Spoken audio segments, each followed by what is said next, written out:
Selamat pagi, selamat datang dalam pertemuan 3 data mining. Kita akan bertemu kembali dalam tema pre-processing data. Untuk email saya nanti yang dapat dihubungi melalui junta@dsn.dinuswatasi.id. Untuk pertemuan hari ini kita akan membahas mengenai pre-processing data. Sebelumnya kita akan membahas mengenai proses KDD, di mana proses KDD atau Knowledge Discovery in Database atau dikenal dengan istilah data mining. Pertama, dari data kita akan melakukan seleksi. Contohnya untuk target date ya, untuk diseleksi, kemudian kita pre-processing untuk mendapatkan pre-processing datanya, hasil pre-processingnya. Kemudian akan ditransformasi dan menghasilkan data hasil transformasi. Kemudian akan diolah atau diproses melalui data mining yang nantinya akan menghasilkan pola atau rule atau aturan, di mana pola atau aturan itu akan diinterpretasikan atau dievaluasi yang nantinya akan didapatkan sebuah knowledge atau pengetahuan yang nantinya knowledge atau pengetahuannya bisa dijadikan pengambilan keputusan atau decision support. Untuk tahapan utama data mining, pertama kita harus punya data ya, ini wajib, kita harus punya data sebagai inputan. Kemudian yang kedua, kita beri metode atau algoritma data mining. Kemudian akan menghasilkan output berupa pola atau model atau knowledge yang nantinya kita uji apakah pola atau model atau knowledge-nya itu sudah bagus atau belum. Maka kita uji evaluasi menggunakan salah satunya akurasi, AOC, RMSE, dan sebagainya. Contohnya, jika kita punya data kelulusan mahasiswa, di mana data kelulusan mahasiswa itu tujuannya untuk klasifikasi ya. Kemudian kita berikan metode, karena tujuannya klasifikasi, kita bisa memberikan metode algoritma decision tree ya, decision tree C45 misalkan. Kemudian outputnya berupa pohon keputusan, di mana kita akan uji ya, kita akan evaluasi apakah model yang terbentuk nanti sudah bagus atau belum. Kita evaluasi menggunakan confusion metric ya, nanti akan mendapatkan nilai akurasi atau area under curve atau AUC dan nilai RMSE ya, root mean square error atau nilai error ya. Sehingga kalau kita uji evaluasinya, misalkan tadi ya, data kelulusan mahasiswa, kita beri algoritma decision tree, akan menghasilkan pohon keputusan. Kemudian dari hasil modelnya ini akan kita evaluasi, misalkan hasil akurasinya 90%. Berarti sudah dikatakan bahwa model yang terbentuk sudah baik atau sudah bagus ya. Kemudian kalau nilai akurasinya di bawah 60% atau 50%, maka model yang terbentuk kurang baik. Itu mungkin ada salah di pemodelan kita atau mungkin ada datanya yang kurang, itu nanti akan dievaluasi kembali. Kemudian kita membahas mengenai dataset. Jenis-jenis dataset itu antara lain ada dataset private dan dataset public, dimana untuk dataset private itu adalah dataset yang khusus diambil dari organisasi yang kita jadikan objek penelitian, atau misalkan kita kerja praktek, kita mendapatkan data atau mengambil observasi atau survei di suatu instansi ya, itu kita akan mendapatkan private dataset, dimana contohnya kalau di bank itu ada data nasabah di bank, rumah sakit ada data rekam medis pasien, di industri pabrik misalkan data karyawan, perusahaan jasa misalkan juga data karyawan. Itu bisa kita dapatkan ya, itu didapatkan dari atau dikenal dengan istilah nantinya private dataset. Kemudian untuk public dataset atau dataset yang umum ya, yang di-share di internet biasanya, dataset yang dapat diambil dari repositori publik yang disepakati oleh para peneliti data mining. Contohnya data dari UCI repository, itu dataset publik yang sudah disediakan oleh para peneliti data mining, yang nantinya kita bisa menggunakan secara free ya. Atau contohnya yang lain adalah data dari BPS ya, Badan Pusat Statistik, itu ada beberapa data, itu nanti bisa digunakan untuk proses data mining, dimana Untuk tahap penelitian atau eksperimen bisa dilakukan dengan menguji metode yang dikembangkan oleh peneliti dengan public dataset. Sehingga kalau kita menggunakan public dataset, penelitian ini dapat bersifat comparable atau dapat dibandingkan, kemudian repeatable dapat dilanjutkan atau diulang kembali, dan verifiable atau dapat diverifikasi. Kemudian untuk bentuk pemrosesan awal data atau pre-processing, awalnya adalah kita melakukan pembersihan data ya, karena datanya itu awalnya masih data yang tidak terstruktur atau mungkin datanya masih raw, maka data awal pada umumnya adalah kotor ya, masih kotor. Data yang baik itu menghasilkan output yang akurat, di mana berpengaruh pada nilai presisi dan kinerja dari data mining. Sehingga kita harus membersihkan dahulu datanya, kemudian diintegrasikan misalkan dari beberapa data, kemudian ditransformasikan, setelah itu direduksi ya, mungkin atributnya terlalu banyak, perlu kita kurangi dan kita manfaatkan dengan lebih baik. Kemudian ekstraksi data, pembersihan dan transformasi merupakan kerja utama dari pembuatan suatu data warehouse, itu menurut Bill Ehrman. Untuk pemrosesan awal data atau pre-processing itu pertama kali pembersihan data. Ini sudah diulas bahwa pembersihan data ini berupa mengisi nilai-nilai yang hilang atau missing value, kemudian menghaluskan noisy data, mengenali atau menghilangkan outlier, dan memecah ketidakkonsistenan data. Kemudian untuk integrasi data, yaitu integrasi dari banyak database, misalkan data itu terkumpul dari beberapa server, kemudian kita ngambil dari beberapa server, kita kumpulkan jadi satu. Atau bisa banyak kubus data atau banyak file, misalkan ingin kita integrasikan menjadi satu. Kemudian ditransformasi data, yaitu dinormalisasi dan diagregasi. Kemudian direduksi datanya, yaitu untuk mendapatkan representasi yang direduksi dalam volume tetapi menghasilkan hasil analitikal yang sama atau mirip.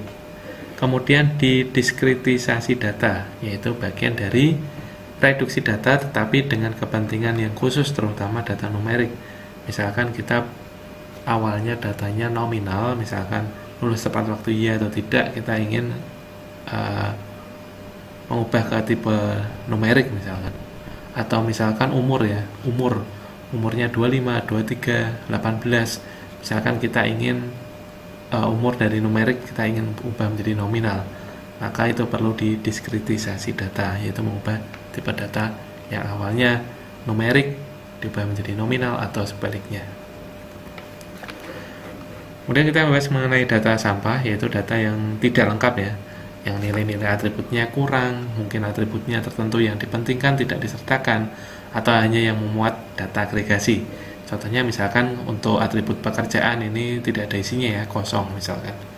Kemudian yang noisy itu adalah memuat error atau memuat outlier ya, data yang secara nyata berbeda dengan data-data yang lain. Misalkan salary itu min 10 ya, padahal gaji itu tidak ada yang minus. Kemudian untuk tidak konsisten, contohnya memuat perbedaan dalam kode atau nama. Misalkan umur, yang satu menjelaskan tentang umur, misalkan atributnya umur, yang satu atributnya birthday ya, tanggal lahir, kan nggak nyambung ya. Yang satu menyebutkan umur, yang satu tanggal lahir, maka tidak konsisten. Kemudian yang atribut satunya itu 1, 2, 3 untuk ratingnya, kemudian yang atribut yang lain malah isinya adalah A, B, dan C, maka tidak konsisten. Atau misal perbedaan antara duplikasi record, itu adalah contoh-contoh data sampah ya, bisa terdiri dari tidak lengkap, noisy, atau tidak konsisten. Contohnya data yang noise, misalkan ada atribut 1, 2, dan ini kelasnya. Kemudian di dalam atribut 1 ini ada isinya yang tidak sesuai ya, malah diisi sama dengan. Kemudian atribut 2 isinya kosong. Nah, ini adalah contoh-contoh dari noisy ya, noise. Dimana kelas noise itu contradictory example atau mislabel example, atau misalkan kalau kelas noise itu tidak ada labelnya ya, labelnya kosong, maka akan menyebabkan kelas noise. Kemudian yang atribut noise misalkan erroneous values, contohnya seperti ini ya, malah isinya sama dengan. Kemudian missing value atau yang kosong atau yang missing ya, hilang, atau don't care value atau diisi yang tidak sesuai. Itu contoh-contoh dari atribut noise. Kemudian kita akan membahas mengenai perbedaan antara noise dan outlier ya.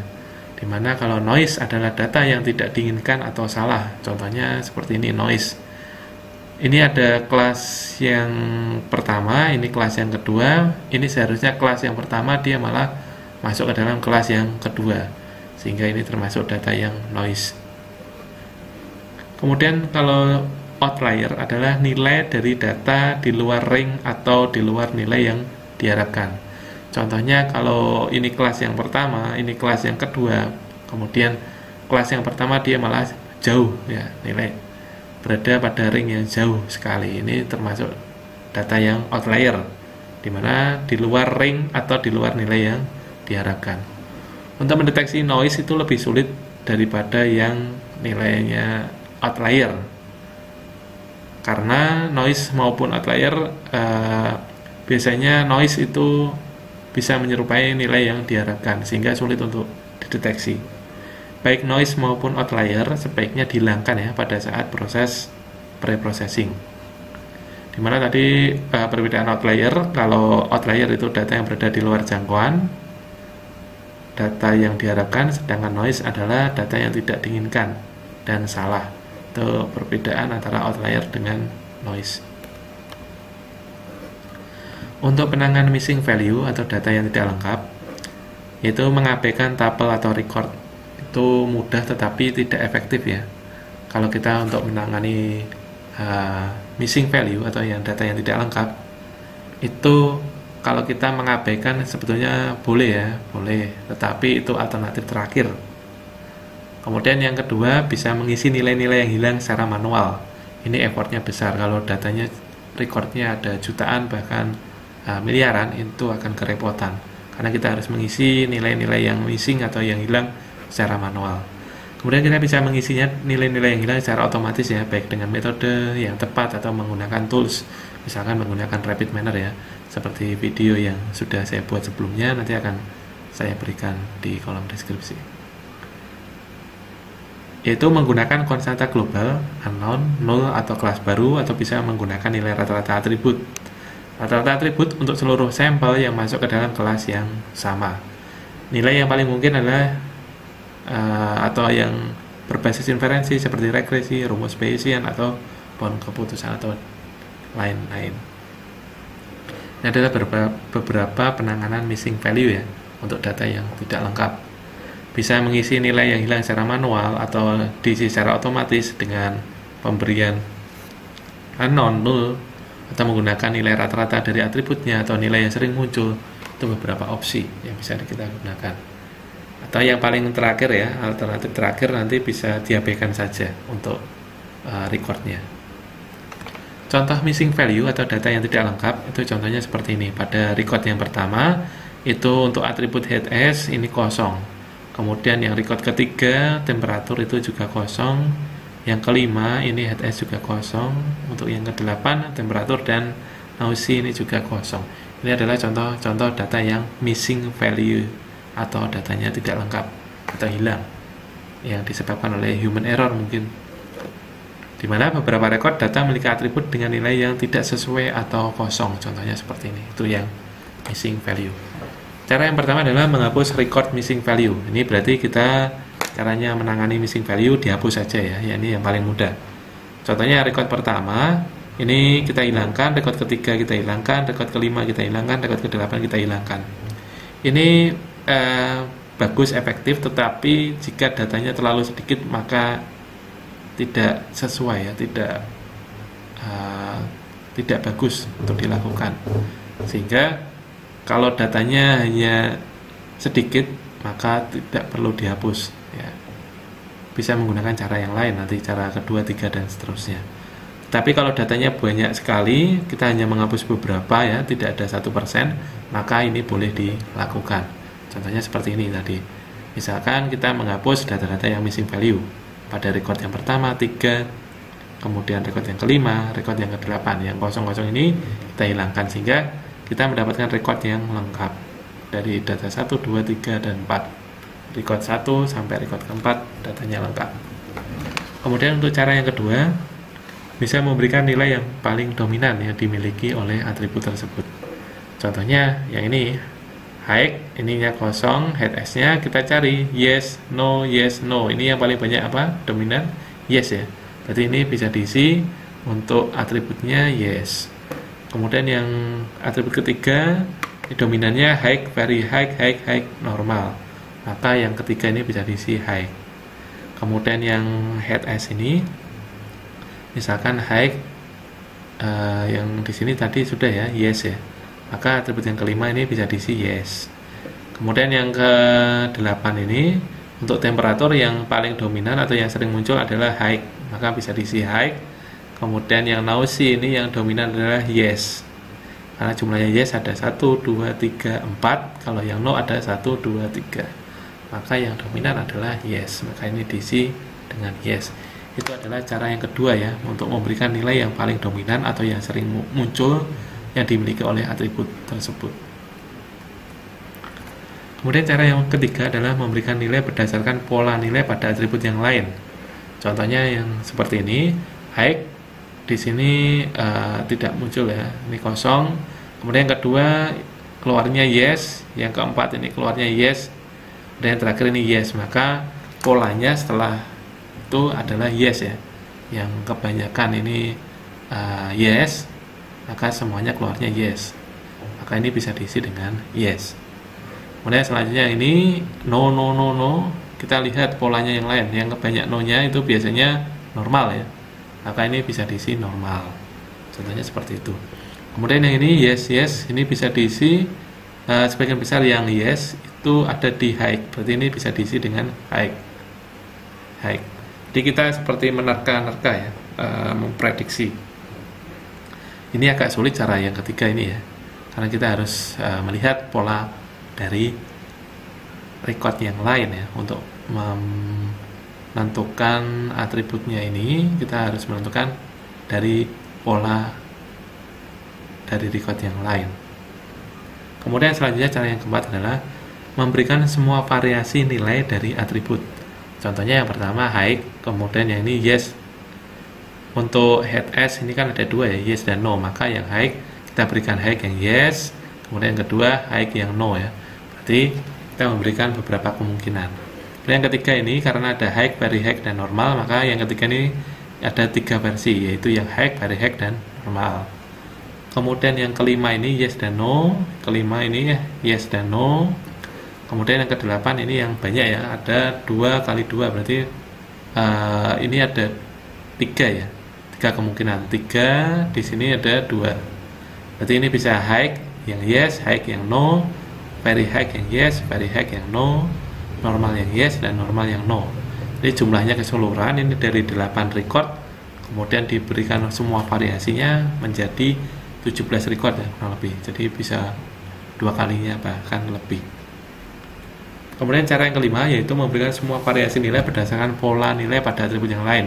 Ini seperti cara yang ketiga, tetapi kita memberikan semua kemungkinannya plus pola, kita memperhatikan pola dari record yang lain. Ini agak susah ya, lebih susah dari cara yang ketiga. Contohnya high, ini ya, high di sini kemungkinan yang keluar high itu adalah yang yes ya. Ini yes berarti 1. Kemudian yang ketiga ini no, no, no.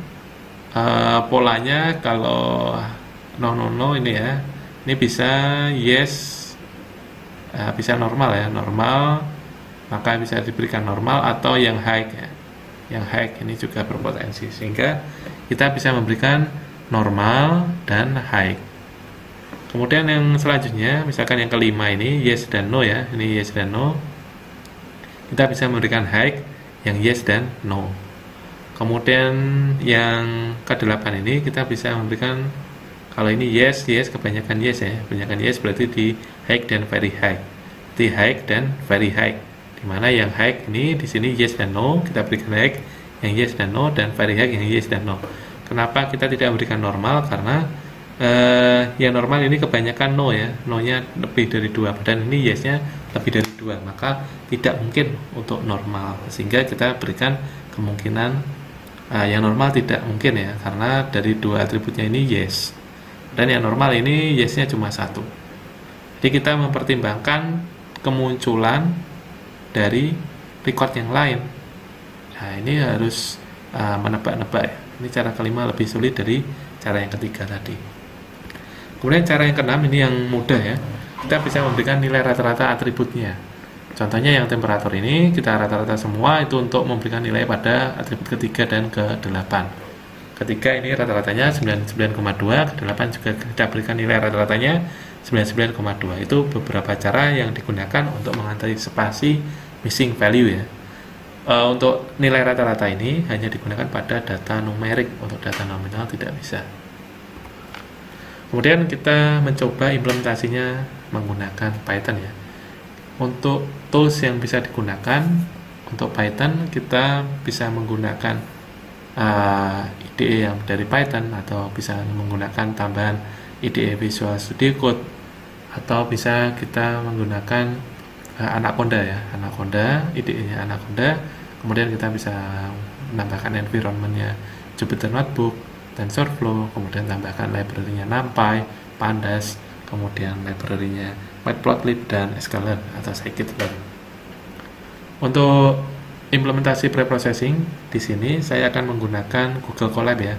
Untuk penggunaan Google Colab kita tidak perlu install ya, kita tinggal menggunakan saja. Kita langsung ke praktikumnya. Untuk penggunaannya bisa membuka di sini ya. Kita bisa buka di browsernya, kita harus koneksi internet ya. Cari koneksinya yang stabil, kemudian kita buka yang colab.research.google.com, kemudian kita enter, nanti akan keluar seperti ini ya penggunaannya Google Colab. Dan untuk penggunaan Google Colab Anda harus login dulu ya, login akun Gmailnya masing-masing. Untuk contohnya di sini kita akan mencoba preprocessing data menggunakan Google Colab ini. Untuk contohnya kita akan menggunakan data ya, data dari CSV. Contohnya seperti ini. Data.csv. Kita ada atribut country atau negara, kemudian atribut umur atau age, kemudian atribut salary untuk gajinya, dan ini yang labelnya ya, purchase, yes atau no. Dimana terdiri dari 10 record dan ada 2 ya yang missing value atau kosong. Nah, di sini nanti kita akan mencoba preprocessing data menggunakan Python. Ini kalau sudah kalian mencoba di Excel ya, di Excel kemudian dituliskan seperti ini.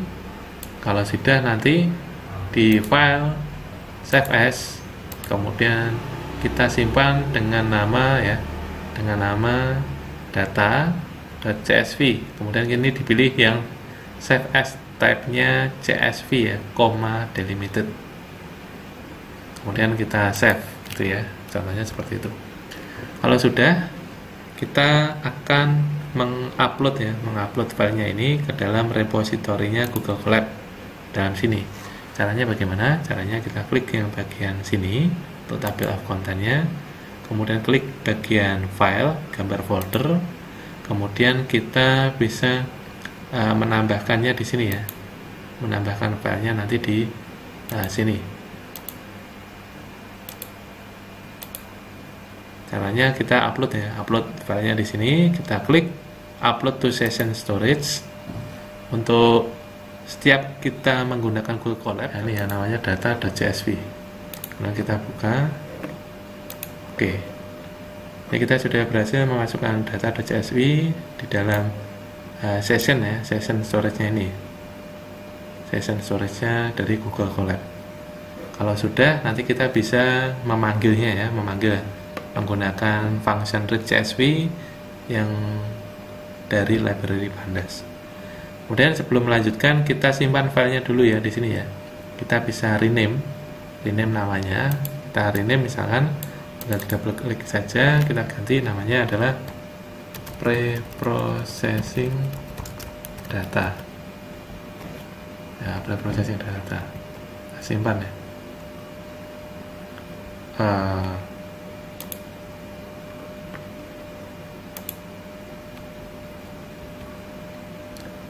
Kalau sudah, ini sudah ya, sudah connected. kita sudah berhasil menyimpan. Kemudian di dalam sini kita akan close saja, minimize.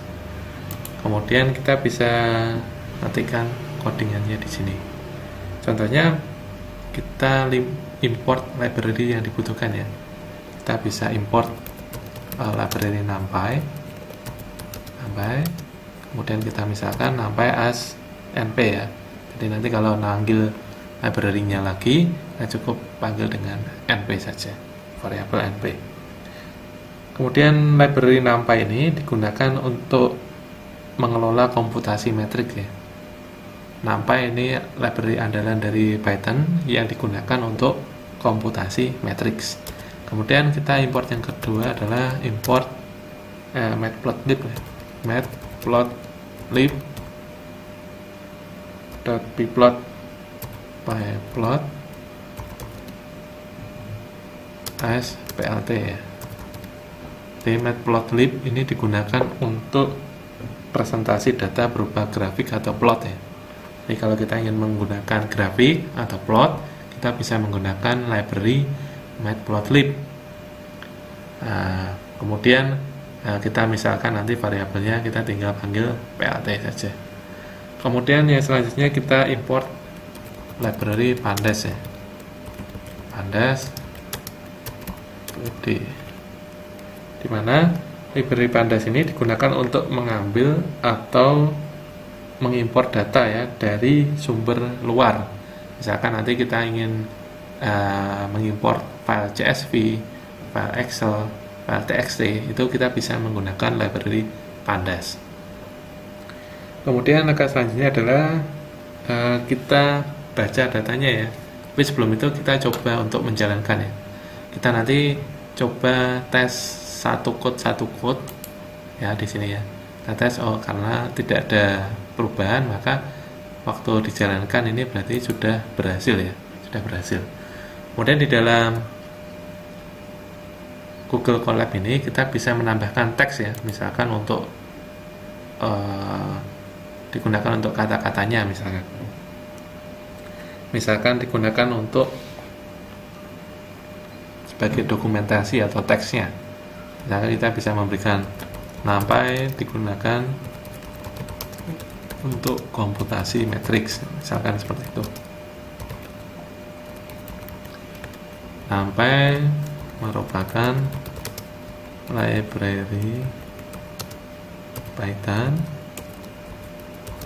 digunakan untuk komputasi matriks. Kemudian matplotlib, misalkan seperti itu ya.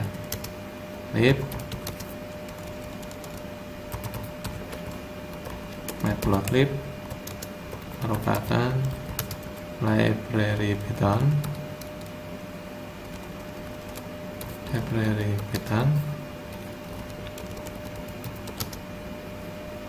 untuk presentasi data berupa grafik atau plot. Misalkan contohnya seperti itu ya, yang lainnya bisa ditulis sendiri nanti. Jadi kita bisa menambahkan teks ya, menambahkan teks di sini. Kemudian teksnya ini tidak akan dibaca oleh program, maka dianggap sebagai dokumentasi saja.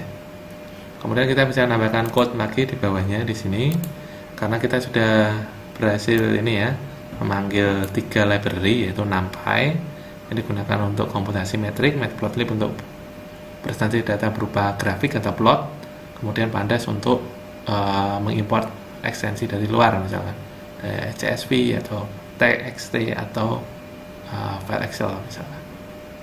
Kemudian langkah selanjutnya adalah bagaimana kita tadi ya membaca data CSV-nya, sehingga kita perlu buat variabel baru, kita namakan dataset.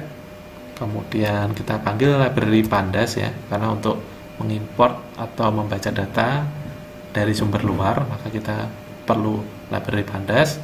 Kemudian kita panggil functionnya yaitu read CSV. Kemudian namanya apa?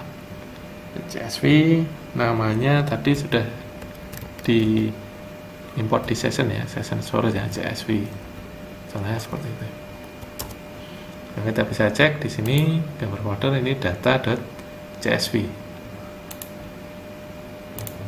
Kemudian kita datanya ini tadi yang dari Excel ini ya.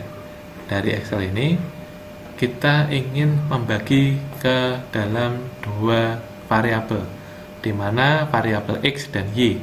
X nanti untuk menampung country, X dan salary, yaitu atribut regulernya. Kemudian untuk atribut Y nanti untuk menampung labelnya atau kelasnya.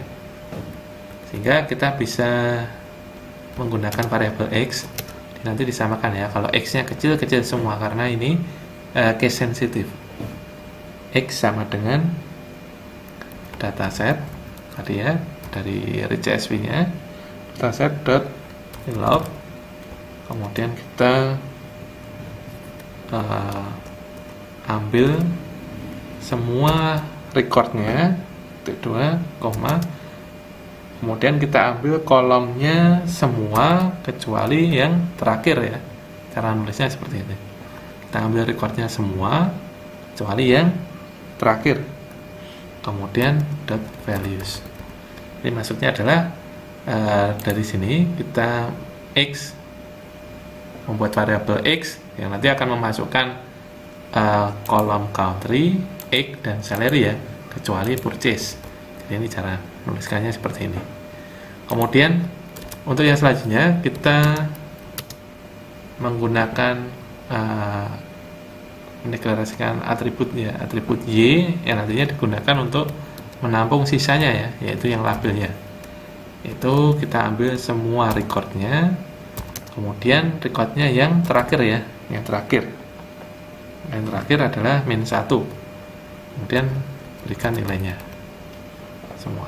Sehingga ini maksudnya adalah kita membuat variabel dataset nanti diisi dengan function dari Pandas yaitu read CSV, membaca data CSV-nya. Datanya tadi sudah di-upload ini ya di session storage-nya Google Colab. Tadi jangan lupa untuk mengupload data.csv yang dari kita sudah buat tadi ya. Kemudian masukkan ke session storage dari Google Colab. Kalau sudah, kemudian kita buat variabel X yang isinya adalah untuk menampung country, X dan salary. Kemudian yang Y itu untuk menampung labelnya ya, labelnya yaitu purchase di sini. Kalau sudah kita jalankan. Kalau tidak ada error berarti sudah berhasil ya. Dan bagaimana cara untuk melihatnya? Untuk cara melihatnya adalah kita tambahkan code satu lagi. Jadi nanti untuk bisa mengetrace ya mana yang benar, mana yang salah, kita coba satu persatu. Tambahkan code-nya, kita coba untuk ngeprint yang variabel X. Print X. Maka kita jalankan print X karena kita sudah berhasil untuk menampilkan atribut country, kemudian X dan salary-nya. Dimana di sini kita bisa melihat bahwa pada record ke 5 ya, ini ada yang none, yang kosong ya, atribut yang kosong none. Kemudian pada record ke 7 untuk yang X ini juga ada yang none, ada yang kosong. Sehingga ini nanti kita bisa menghapus atau mengganti ya, mengganti variabelnya, mengganti nilainya yang none kita ganti dengan rata-rata ya, rata-rata dari kolomnya ini. Misalkan kalau X, maka rata-rata dari kolom X ini berapa, nanti kita isikan di sini, di none. Kemudian rata-rata dari salary ini berapa, kita isikan di none ini, yang di record kelima. Kita sudah print yang X, selanjutnya kita coba lagi tambah ini ya, tambah code-nya. Kita coba print yang Y. Kita lakukan satu persatu ya, biar mudah untuk men-tracking error kalau ada errornya nanti. Print Y. Kita coba. Nah, ini labelnya ya, sesuai dengan label yang ada di CSV ini ya. No, yes, no, no, yes, yes, no, yes, no, yes. Sehingga kita buat berupa list ya. Yang tadi dari data.csv, kita simpan ke Y, kemudian ini kita buat dalam bentuk list. Setelah itu, setelah kita berhasil mengimport dataset, kita akan menghilangkan missing value ya, yang none. Dengan cara kita bisa mengganti dengan rata-rata dari kolomnya. Caranya bagaimana? Caranya kita bisa menggunakan function simple inputter ya. Kita tambahkan lagi untuk memanggil function simple inputter yang nantinya untuk menggunakan nilai rata-rata dari kolomnya. Kita menggunakan library dari sklearn ya, scikit-learn sklearn from sklearn input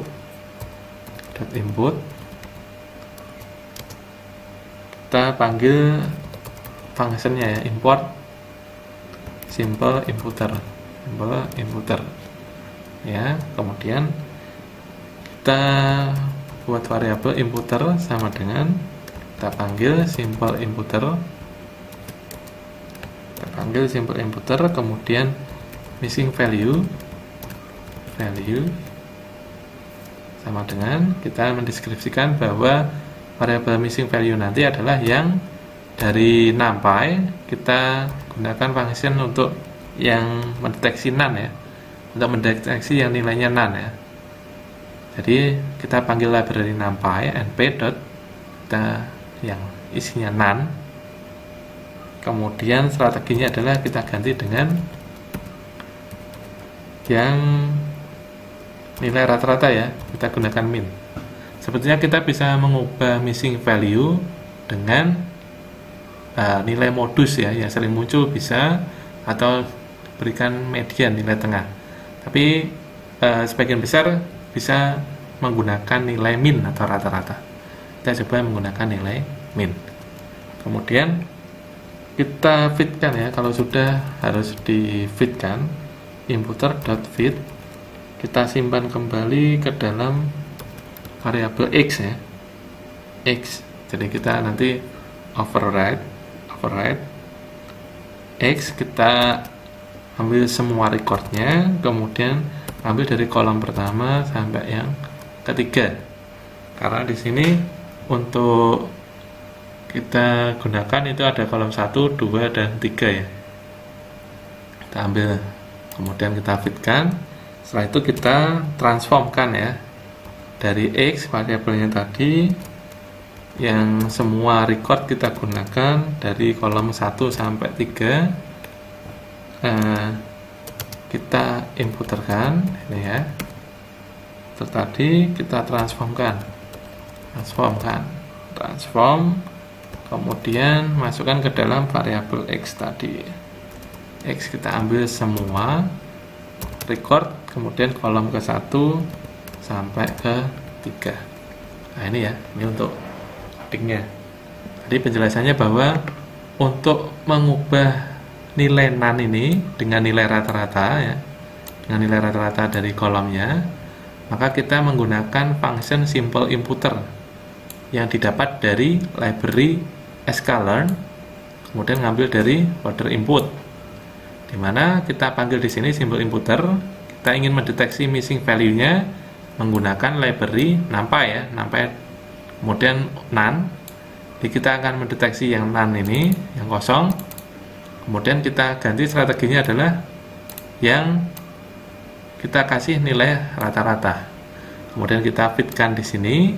Kemudian setelah itu kita transformkan ya, transformkan di sini. Kalau sudah kita panggil. Nah, karena tidak ada error ya, maka ini sudah berhasil.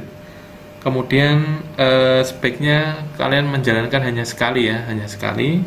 Kemudian untuk mendapatkan hasilnya, untuk melihat hasilnya, kita bisa nambahkan code lagi.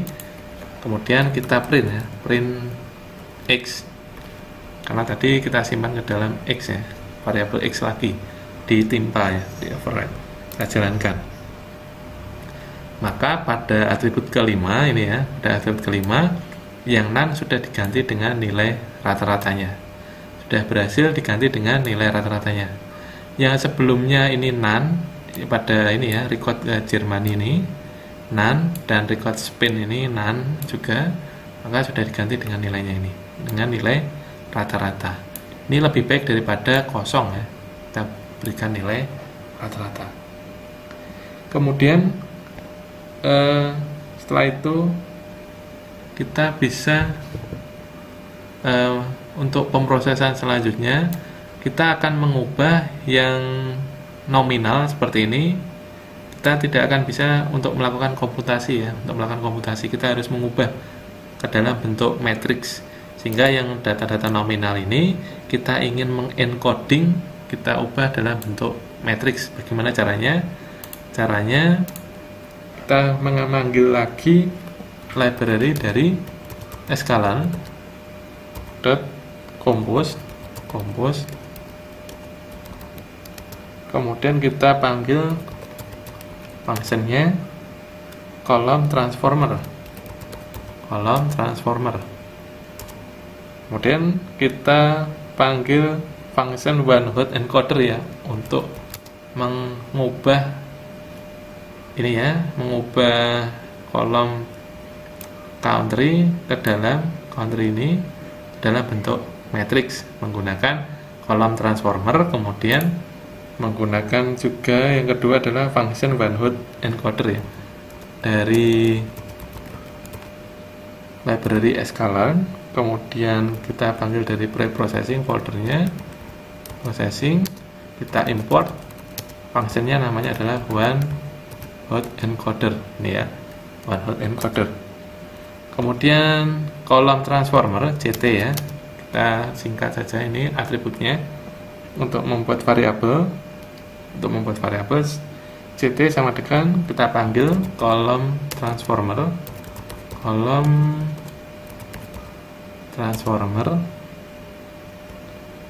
kita panggil transformer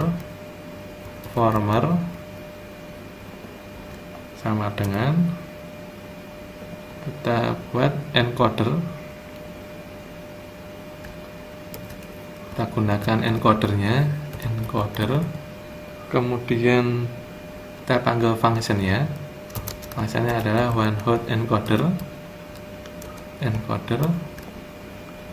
kemudian kita gunakan yang encodernya adalah 0 ya, encodernya 0.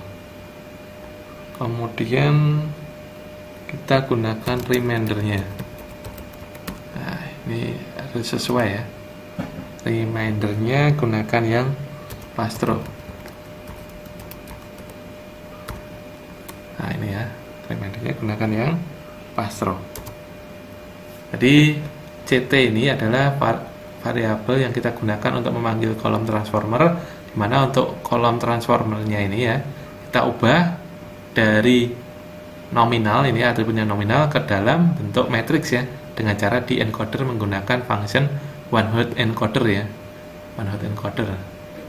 Kemudian kita fit transform ya, kita fit transform X sama dengan kita timpa ke X kembali menggunakan numpy, kemudian kita ubah ke bentuk array, p.array, kemudian kita panggil tadi CT kolom transformernya dot fit transform. Nah ya, fit transform dari X.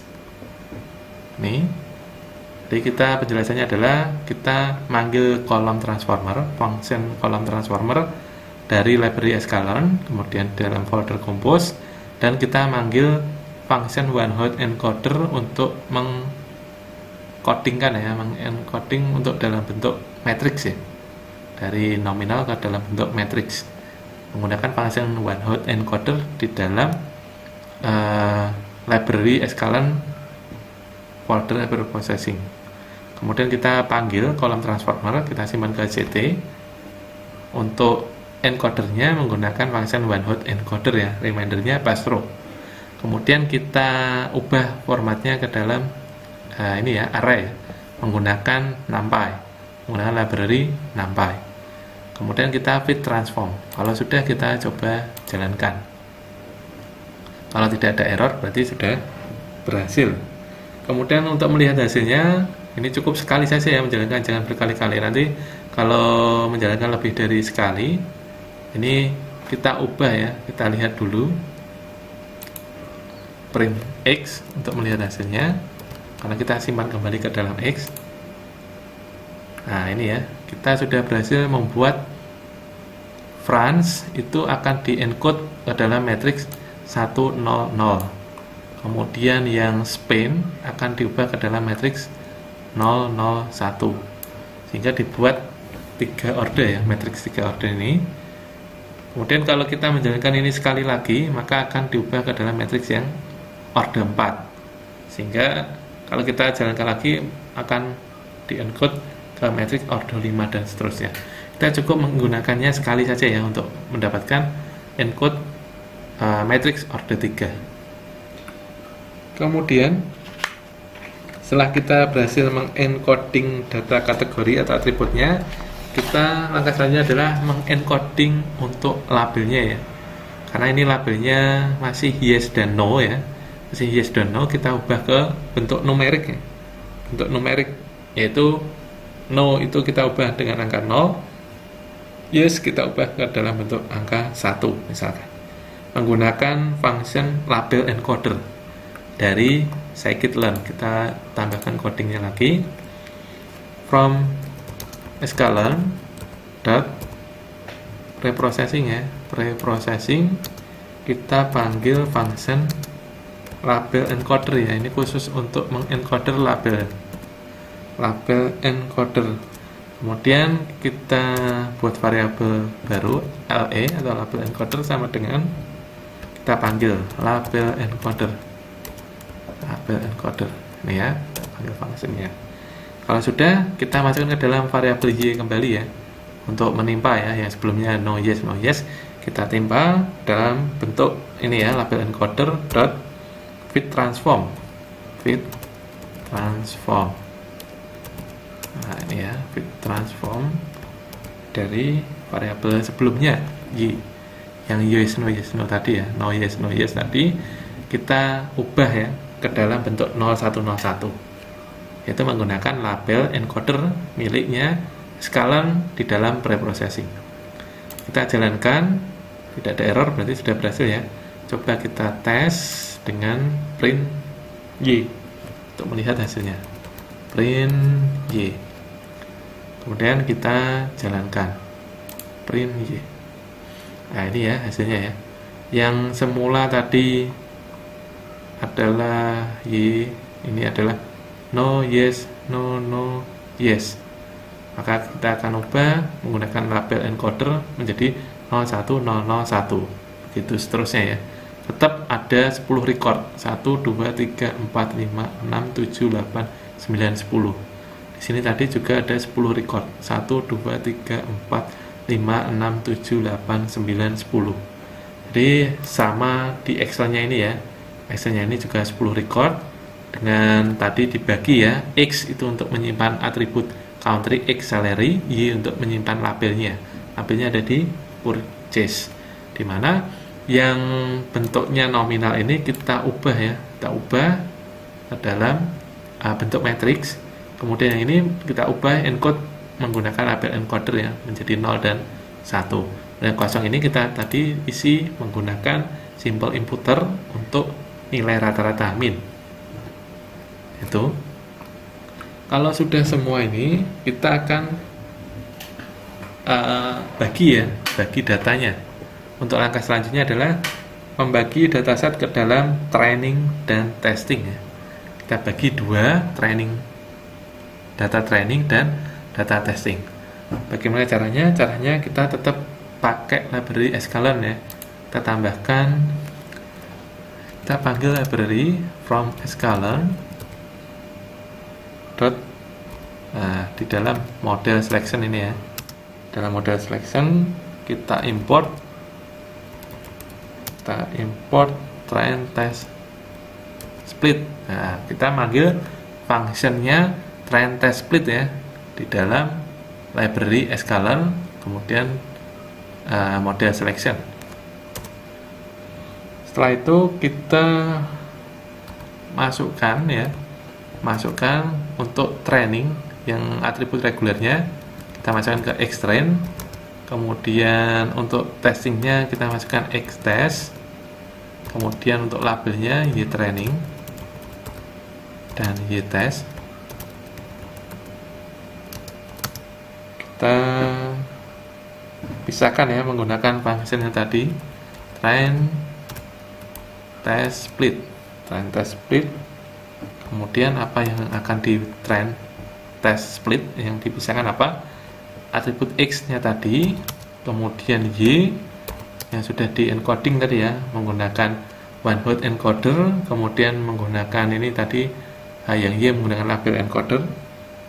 Kemudian kita buat untuk test size nya yaitu 0,2. test size nya 0,2 maksudnya adalah kita buat pembagiannya, data testingnya 20%, data trainingnya 80% ya. Jadi 0,2 itu maksudnya 20% untuk testing, sisanya 80% untuk training. Kemudian random setnya kita isi angka 1 ya. Random setnya 1. Nah, ini kita sudah mencoba untuk menggunakan function dari train test split ya, untuk memisahkan data training dan data testing yang menggunakan library dari sklearn di dalam model selection. Kita jalankan.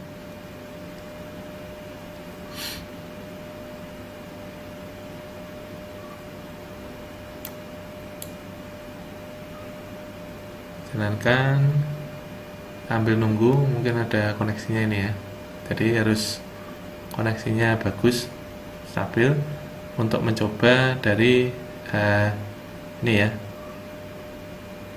Nah, ini sudah kita coba. Tadi ada disconnected ya untuk servernya dari Google Colab, sehingga kita harus stabil koneksinya baru kita bisa mencoba. Kemudian kita coba untuk print xtrain nya, apakah sudah berhasil print xtrain nya. Xtrain nya ini ya, jalankan.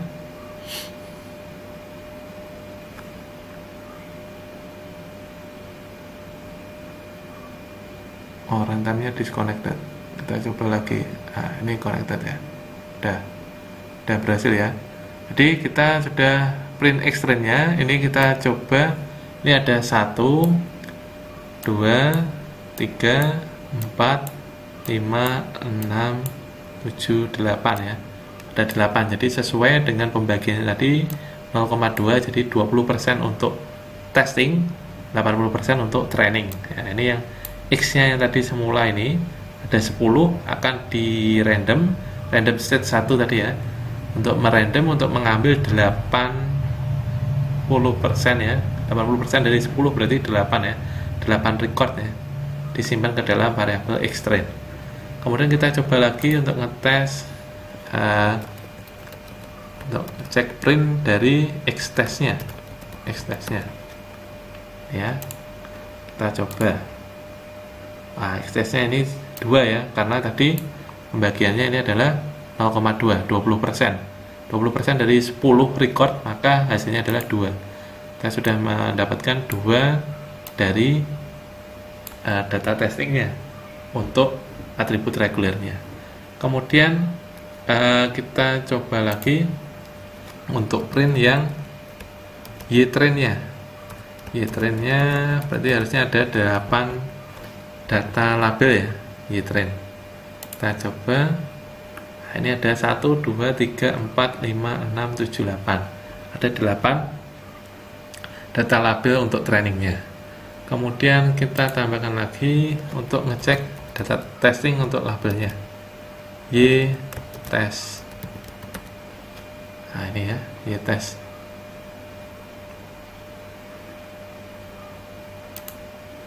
Untuk ytest nya kita coba jalankan. Nah, ini ada 2 ya, karena 10 data labelnya kita ambil 20% ini ya, 20%.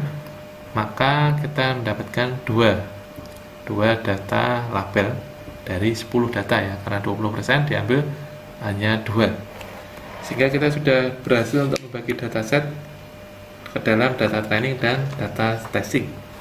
Kemudian kita masih punya satu kendala, bahwa untuk ini ya, untuk skala dari umur dengan skala untuk salary ya, ini terlalu besar ya, ini 38 ke 52.000, ini jaraknya terlalu besar.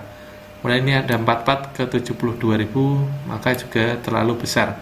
Oleh karena itu, untuk komputasinya di dalam pengolahan data nanti, kita sebaiknya buat skala ya, di scale menggunakan fitur scale. Kita bisa menggunakan standard scale, min max scale, atau robust scaler ya. Kita contohnya di sini akan menggunakan yang standard scaler ya. Kita coba yang standard scaler. Kita tambahkan code-nya yang paling terakhir. Kita panggil standard scaler dari scaler ya. Saya menggunakan library scaler.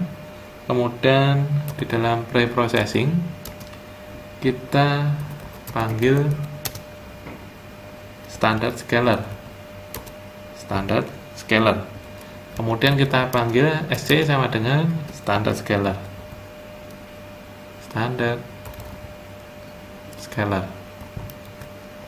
Nah, ini ya, SC sama dengan standard scaler. Kemudian yang ingin kita scaling hanya pada X saja ya, Xtrain dan Xtest. Karena apa? Ini yang skalanya terlalu besar, 38 ke 52 kan besar, 38 ke 61. Tapi kalau yang Y-train ini kan nggak perlu, antara 0 dan 1 ini sudah tidak perlu diskala lagi, karena sudah dekat ya untuk skalanya. Sehingga kita yang perlu di scaler adalah yang Xtrain dan Xtest-nya.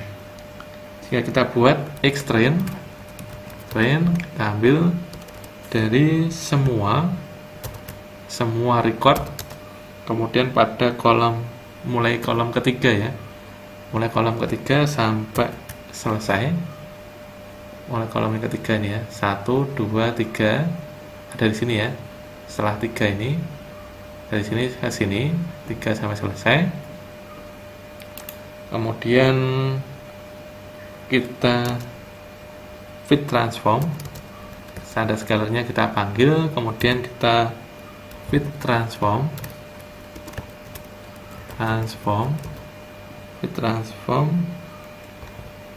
masukkan lagi Xtrain-nya. Xtrain-nya sebelumnya ini kita standard scaler ya. Xtrain-nya sebelumnya ini kita standard scaler pada kolom yang X dan salary. Ini sc.fitTransform Xtrain pada di semua recordnya, kemudian pada kolom ke-3, mulai kolom ke-3 ya, setelah 3 sampai selesai. Kemudian yang selanjutnya adalah yang Xtest dimulai dari semua recordnya diambil, dimulai dari setelah kolom ketiga ya sampai selesai, sama dengan kita panggil standard scalernya. Kita transformkan saja kali ini karena hanya 2 ya, sc.transform. Kemudian yang ditransformkan apa? Yang ditransformkan adalah Xtest-nya. Xtest, kemudian dari semua record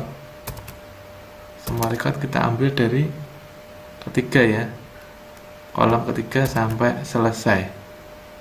Nah ini sudah berhasil.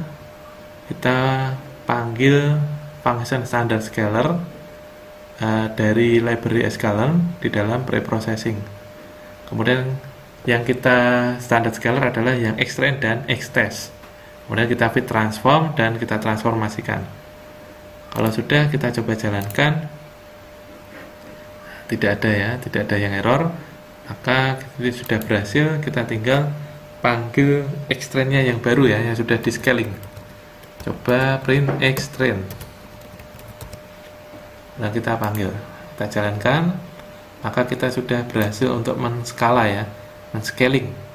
Itu yang sebelumnya skalanya 38 dan 52.000 menjadi min 0,19 dan min 1,07. Kemudian yang di sini dari 35 sampai ke 58 diubah menjadi min 0,7 sampai min 0,56 ya. Jadi dibuat skalanya lebih dekat daripada yang tadi masih terlalu jauh. Kemudian yang selanjutnya kita print X-test-nya. Print X-test. Kita jalankan. Maka kita sudah berhasil. Yang sebelumnya X-test-nya adalah ini ya, 30 sampai 54 dan 37 sampai 67 diubah menjadi min 1,4 dan min 0,9. Sehingga kita sudah berhasil untuk memberikan standar scalar ya, standar scalar pada atribut X-train, pada variabel X-train dan variabel X-test-nya. Itu yang dapat saya sampaikan ya. Dari awal tadi kita sudah berhasil untuk memanggil library NumPy, Matplotlib, kemudian library Pandas. Kemudian kita sudah mengimport pada session storage-nya, yaitu data.csv. Data.csv isinya adalah atribut country, X, salary ya. Kemudian yang keempat labelnya adalah purchase. Kemudian di sini kita sudah mengimport library, kemudian kita panggil ya data.csv-nya menggunakan function readcsv dari Pandas, kemudian kita simpan ke dalam variabel X dan Y. X untuk atribut regulernya, itu semua record diambil dan semua kolom kecuali kolom yang terakhir. Kemudian yang Y kebalikannya, yang diambil hanya labelnya ya, yang di kolom terakhir. Kemudian kita panggil, ternyata masih ada yang kosong, masih kosong pada kelima, pada record kelima dan record ke-7. Maka kita perlu simple inputer ya, perlu function simple inputer untuk memberikan nilai missing value-nya dengan nilai rata-rata. Jadi kita mendapatkan nilai rata-ratanya ini dan ini ya. Kita sudah mendapatkan nilai rata-ratanya ini dengan ini, yang sebelumnya 6 kita ubah ke nilai rata-rata. Kemudian kita perlu mengencode ya, karena di sini ada nominal, ada data nominal, kita ubah ke dalam bentuk matrix menggunakan one hot encoder dan kolom transformer ini. Kita ubah ke kolom transformer sehingga mendapatkan matrix seperti ini. Kemudian langkah selanjutnya labelnya juga di encoder menggunakan label encoder. Kemudian kita sudah mendapatkan dari 0 yes menjadi 0 dan 1. Setelah itu kita bagi menggunakan trend test split function ya. Dari skala model selection. Dan kita sudah berhasil untuk membagi menggunakan test size-nya 0,2 atau 20% untuk testing dan 80% untuk training. Sehingga kalau jumlahnya 10, maka 8 digunakan untuk training dan 2 digunakan untuk testing. Baik itu atribut reguler maupun yang labelnya. Kemudian yang terakhir, langkah terakhir dari preprocessing data, yaitu kita memberikan fitur scaling ya, tujuannya supaya apa? Supaya skalanya ini tidak terlalu besar. Kita perlu fitur scaling menggunakan salah satu fungsinya, yaitu standard scaler. Ada 3 untuk scalernya, yaitu menggunakan standard scaler, min max scaler, dan robust scaler. Nanti bisa dicoba ya, bisa dicoba. Sehingga yang perlu di scaler hanya X-nya saja, atribut regulernya, X-train dan X-test. Karena yang Y-train dan Y-test ini sudah 0 dan 1 ya, nggak perlu di skala. Hanya yang jaraknya terlalu jauh yang perlu di skala. Itu yang dapat saya sampaikan untuk pertemuan hari ini. Apabila ada kata-kata saya yang salah dalam penyampaian, misalkan dalam penyampaian teori maupun yang praktikum ini, saya mohon maaf. Kita ketemu lagi di sesi selanjutnya. Assalamualaikum warahmatullahi wabarakatuh.